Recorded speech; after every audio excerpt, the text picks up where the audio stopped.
Before we travel the world or explore new places, we must learn to feel safe and whole within ourselves. Loving yourself is about feeling at home in your own soul, not needing permission to be at peace with who you are. Let's talk about what it really means to love yourself.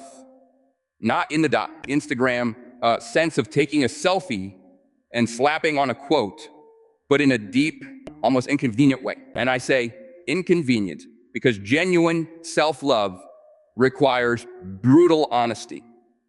It's not always gentle or comfortable. It's the kind of love that says, this is who I am, flaws and all, and I will still stand by myself. Now, there's a reason I say you are your first home. Think about that for a moment. Before you set foot anywhere in the world, before you join any relationship, build any career, or chase inside yourself, every thought, every feeling, every perception is filtered through you. If your inner environment is chaotic, self-loathing, or constantly critical, then no external place will feel like peace. You'll take your dysfunction with you. You can travel across continents, meet new people, change environments. But unless your relationship with yourself is intact, you'll always carry a sense of dislocation. Psychologically, this touches on the concept of self-concept. The way you perceive yourself in the world. It's not built overnight. It's formed through thousands of micro-experiences. What your parents said to you when you cried, how teachers responded when you failed, how society treated you when you didn't fit the mold.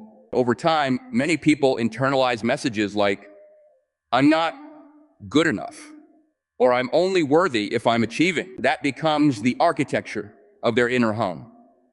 And often, it's a cold and critical place to live. But here's where it gets deeper. If you wouldn't feel safe or accepted living in your own mind, then who will? If you can't sit with yourself in silence without feeling shame or restlessness, what does that tell you? We seek distraction, not because we're lazy, but because we're afraid of meeting the parts of ourselves we've neglected or judged. Real self-love begins the moment you stop trying to escape your own presence. Philosophically, we can draw from thinkers like Carl Jung, who argued that confronting the shadow, the unconscious, darker side of the self, is essential for wholeness. To love yourself is not to indulge your ego or to inflate your self-importance. It's to recognize your capacity for both good and evil, strength and fragility, and to integrate those opposing forces without denial. When you do that, you become internally unified. And a unified person is powerful. Not in the loud, boastful sense, but in the quiet, unshakable way that comes from self-possession. Let's make this practical. Begin treating your inner world like a home you're responsible for maintaining. Would you live in a house where every room is filled with insults, comparisons, and self-doubt? Of course not. So why tolerate those voices in your mind? Start renovating. Not with fake positivity, but with truth. You don't need to love every part of your story, but you do need to stop abandoning yourself in it. People often say, no one is coming to save you, and that's not meant to sound cynical. It's meant to be empowering. Because once you realize you are the one who can create peace inside your own soul, you stop waiting for the world to do it for you. So when I say love yourself, I'm not telling you to become narcissistic or self-obsessed. I'm telling you to become anchored, because if you can learn to live at home within yourself, you'll stop feeling so desperate to belong everywhere else. You won't be easily manipulated, thrown off course, or emotionally hijacked by the opinions of others. You'll have something rare in today's world, a solid sense of self, and that's where everything starts. If you don't feel at home in your own soul, no place in the world will ever feel like home. We pour kindness into everyone else. Why not into ourselves? Think of all the energy you give to lift others. You deserve that same compassion. Self-love isn't selfish, it's necessary for survival. One of the strangest contradictions I've observed in people is this: we're often far kinder, more patient, and more forgiving toward others than we are toward ourselves. We offer encouragement to friends when they fail. We remind loved ones that they're enough, even when they stumble. But when we fall short, when we make a mistake, that same grace disappears. It's as though we believe we're somehow the one exception to the rule of compassion. Now, let's take a closer look at what that really means.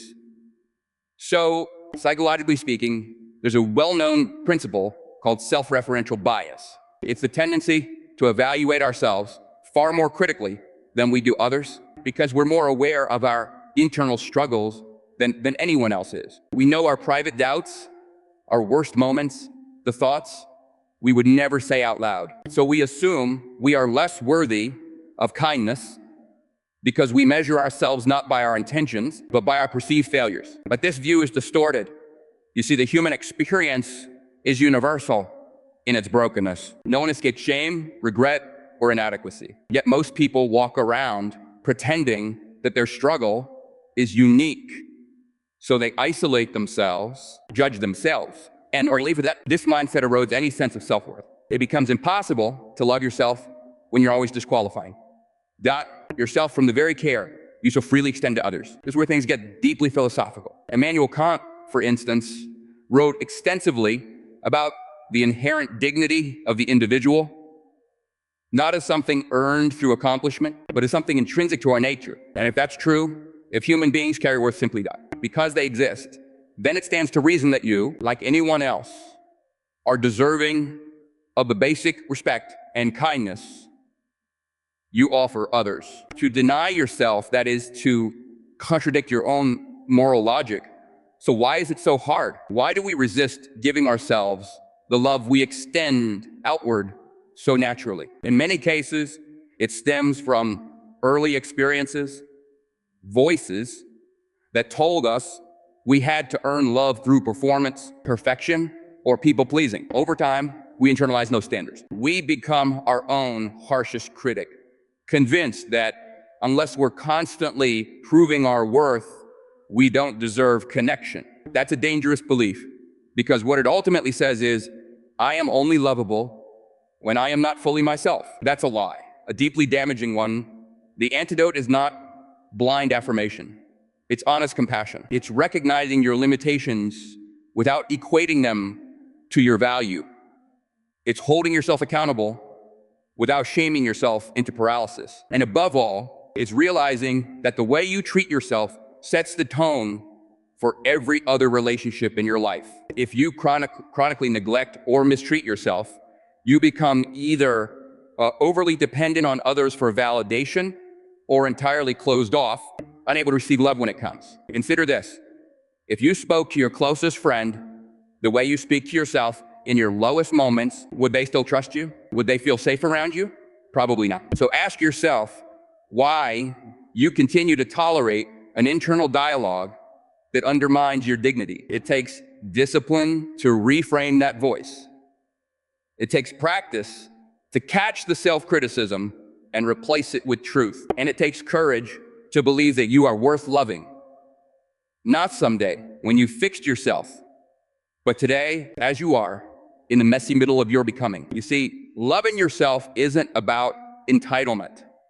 It's about alignment. When your internal world mirrors the compassion you offer others, you become integrated. You stop living in a split state where you champion others, but abandon yourself.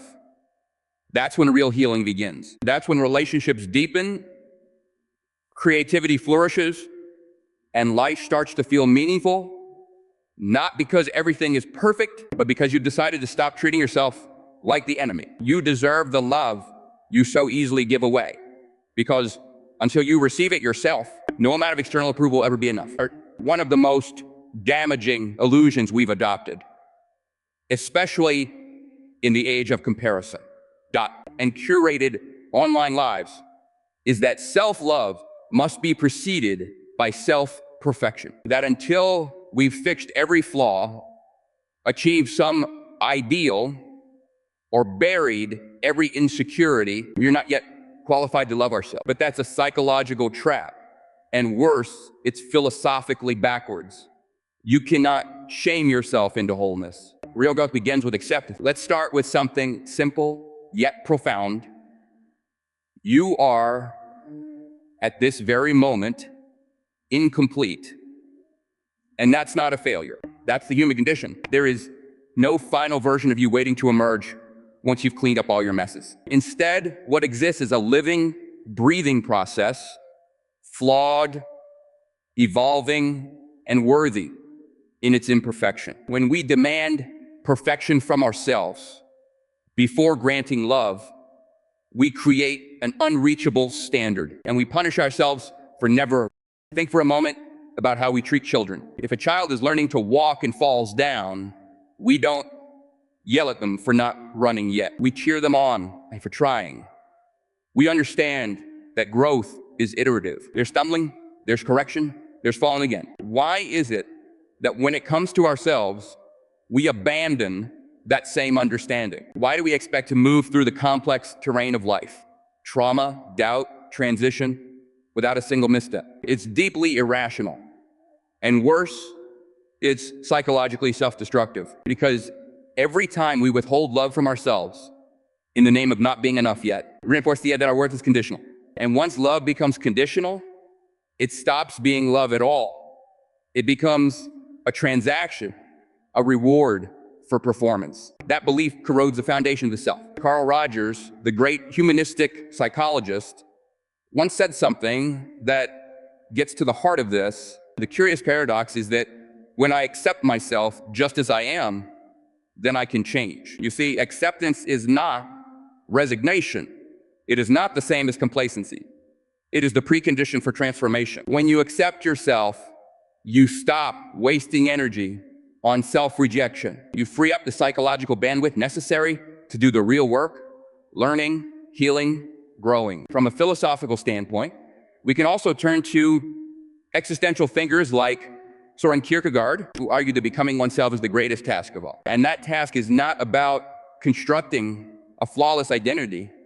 It's about owning your existence fully, all of it. The uncertainty, the contradictions, the parts of you you'd rather not see. Self-love, in this context, isn't about turning yourself into something admirable. It's about facing your reality with eyes wide open and saying, even this, I will not turn away from. Now let's talk about what that looks like practically. It looks like acknowledging your mistakes without making them your identity. It looks like taking responsibility for your behavior without attaching shame to your being. It looks like being able to sit with your past, whatever's in it, without letting it define your future. Self-love rooted in perfection is fragile.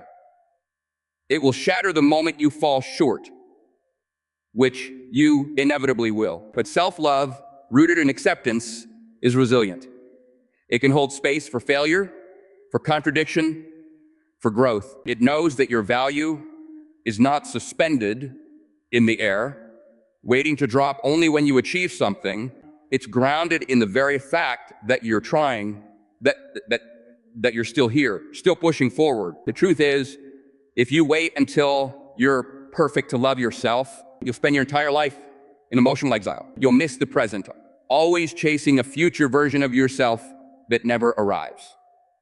That's a tragedy, because you don't become better by rejecting who you are. You become better by choosing to stand by yourself even when you're not at your best. Self-love doesn't demand perfection. It demands presence. And when you can be fully present with who you are today, you've already taken the most important step toward who you'll become tomorrow. In this world chasing flawless lives on social media, real self-love is accepting your flaws as part of your beauty. You're not behind. You're growing.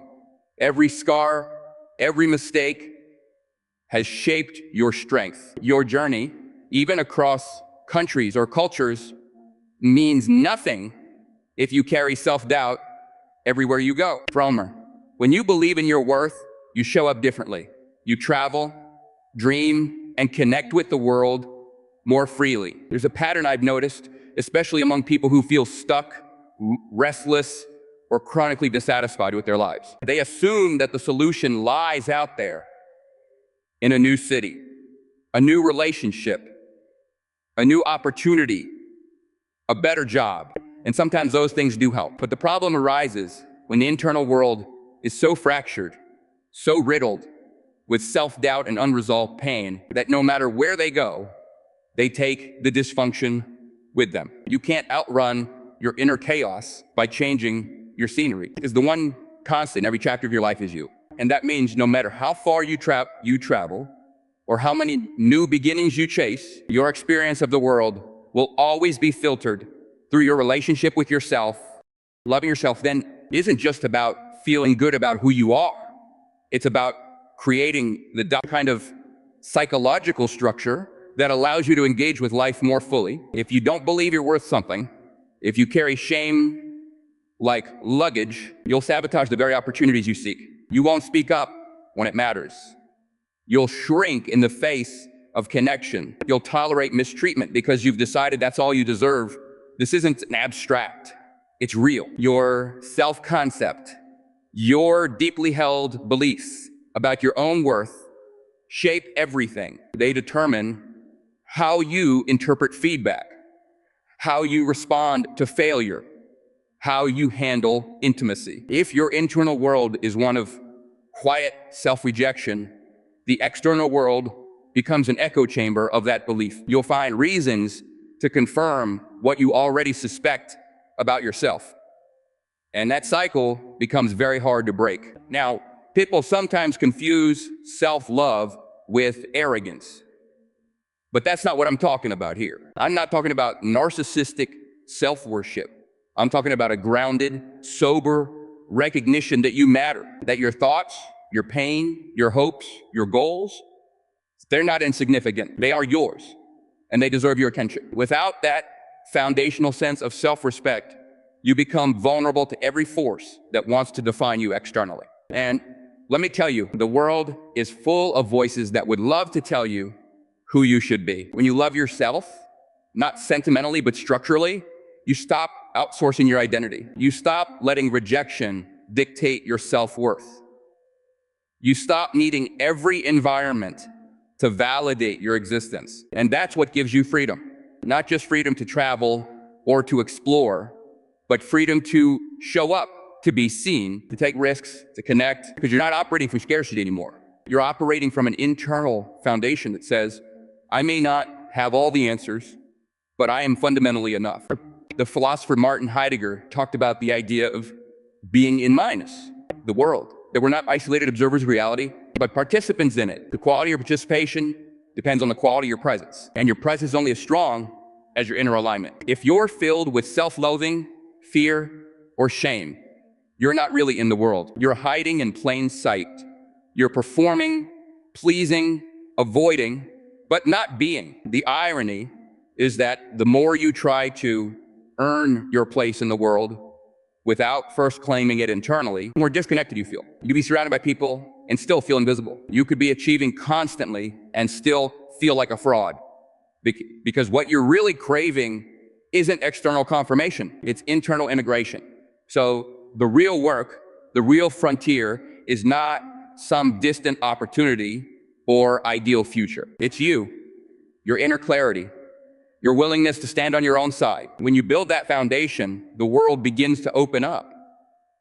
Not because it suddenly changed, but because you did. When you love yourself, the world stops being a place you have to prove yourself in.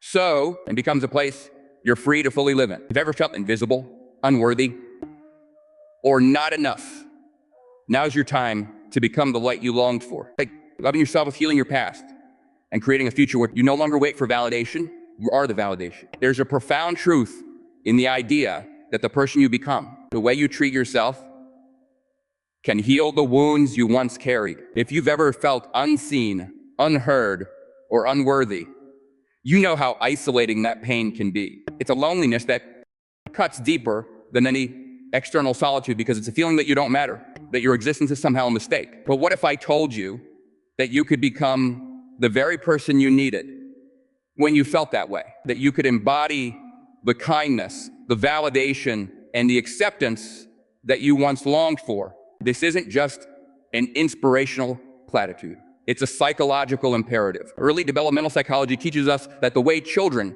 form their identity and self-knowledge. Worth depends on the responses they receive from the people around them, especially caregivers. When those responses are consistent, compassionate, and affirming, children develop a secure sense of self. But when those responses are neglectful, critical, or unpredictable, children internalize that neglect. They grow up feeling invisible, unlovable, or defective. The tragic thing is that as adults, many of us continue this cycle internally. We become our own harshest critics, repeating the voices of neglect or rejection we once heard externally. This internalized critic acts like a filter through which we see ourselves and the world. It distorts reality and tells us that we are not enough, never enough. It keeps us stuck, preventing us from moving forward or believing we deserve better. So how do we break free? How do we stop perpetuating the pain of invisibility and become instead the source of our own validation? The answer lies in choosing to be your own caretaker. To treat yourself as you would treat a vulnerable child, a dear friend, who is aching to be seen and heard. This means cultivating an internal voice that is gentle yet honest, firm yet compassionate. It means recognizing that your worth is not tied to achievement or approval, but simply to your humanity. It means sitting with your pain without turning away or trying to numb it. It means being willing to meet yourself where you are, even if it's uncomfortable. Philosophers like Emmanuel Levinas emphasized the ethical responsibility we have to the dog. Another human being demands recognition and care, but there's also an ethical responsibility to the self. To refuse that responsibility is to deny part of what it means to be human. Self-love, then, is not indulgence.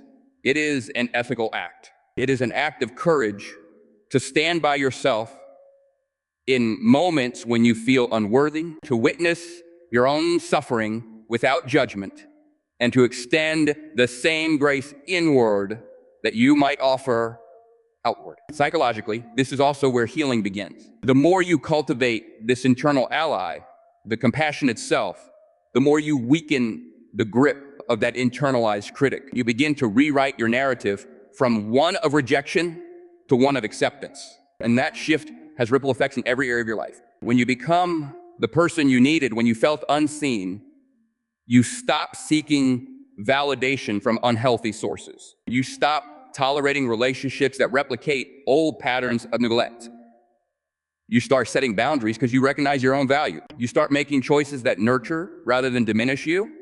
This process isn't easy. It requires patience, persistence, and often the willingness to face painful emotions. But the reward is profound. A self that is no longer fractured or dependent, but whole and resilient. A self that can stand alone, yet also connect deeply with others. Imagine how different your life would be if, instead of waiting for someone else to see you, to acknowledge you, or to love you, you decided to be that source of recognition for yourself. Imagine the freedom that comes from no longer needing external approval to feel worthy. Imagine the strength in carrying your own light in the darkest moments. This is the power of becoming the person you needed when you felt unseen. It's a radical act of self-love that breaks cycles of pain and opens the door to genuine healing and connection. And the question is not whether you can wait for others to validate you, but whether you will have the courage to become your own greatest source of love and acceptance.